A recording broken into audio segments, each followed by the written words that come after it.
السلام علیکم ورحمۃ اللہ وبرکاتہ نحمده ونصلی علی رسولہ الکریم اما بعد۔ رمضان کے متعلق اور شب قدر کے متعلق آج کا سبق سن لیجئے۔ رمضان المبارک کی راتوں میں سے ایک رات شب قدر کہلاتی ہے، جو بہت ہی برکت اور خیر کی رات ہے۔ قرآن شریف میں اس کو 1000 مہینوں سے بھی افضل بتلایا ہے۔ 1000 مہینے کے 83 برس 4 ماہ ہوتے ہیں۔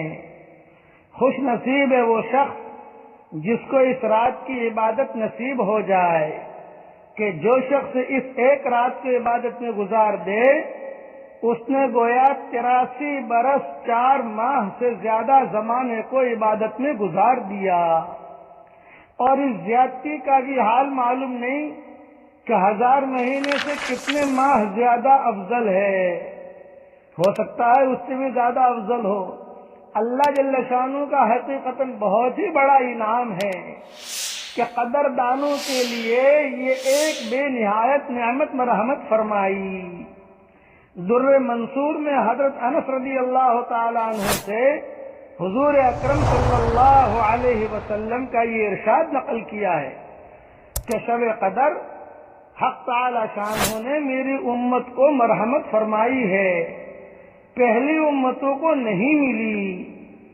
اور بعض حدیثوں میں یہ بھی وارد ہوا ہے کہ حضور صلی اللہ علیہ وسلم نے پہلی امتوں کی عمر کو دیکھا کہ بہت بہت عمریں ہوئی، اور آج کی امت کی عمریں بہت تھوڑی ہیں۔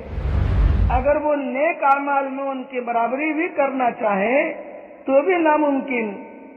اس سے حضور صلی اللہ علیہ وسلم کو رنج ہوا، اس کی تلافی میں یہ رات مرحمت ہوئی۔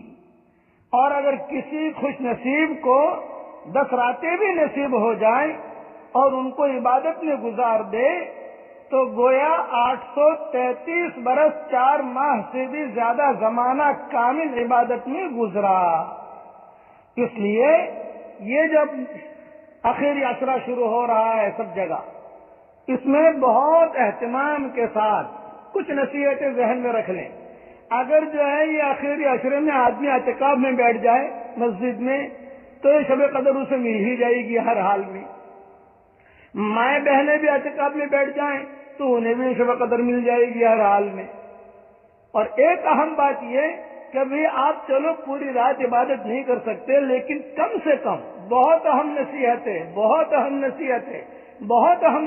ہے کہ یہ جو آخری عشرے کی راتیں ہیں، کم سے کم عشاء کی نماز جماعت کے ساتھ پڑھ لو، فجر کی نماز جماعت کے ساتھ پڑھ لو۔ تو حضور صلی اللہ علیہ وسلم فرماتے ہیں کہ جس نے عشاء کی نماز جماعت کے ساتھ پڑھی، فجر کی نماز جماعت کے ساتھ پڑھی، تو پوری رات عبادت کرنے کا ثواب اللہ دے دیں گے۔ تو ہم تو غافل لوگ ہیں بھائی، کم سے کم اتنا کر لو۔ اور اگر اعتکاف میں بیٹھ جاؤ تو بہت اچھا ہے۔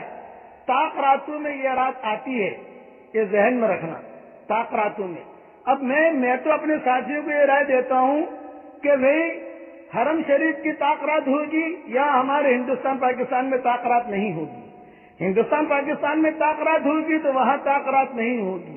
اس کے لیے 10 راتوں میں جو ہے عبادت میں لگ جاؤ۔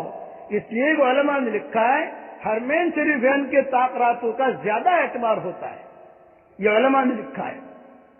ہمارے حضرت شیخ رحمۃ اللہ علیہ بھی فرماتے تھے کہ بھی حرمین شریفین کے طاق راتوں کا خیال رکھو، تو وہاں طاق رات ہوگی، یہاں نہیں ہوگی۔ یہاں ہندوستان میں طاق رات ہوگی، وہاں نہیں ہوگی۔ میں کہتا ہوں 10 راتیں عبادت میں گزار لو۔ اس لیے میری درخواست یہ ہے کہ اعتکاف میں بیٹھنے کی کوشش کریں، مائیں بہنیں بھی اعتکاف میں بیٹھنے کی کوشش کریں، اور جو آسانی سے آسان ہو سکے کم سے کم عبادت میں آدمی گزارے۔ یہ میری درخواست ہے۔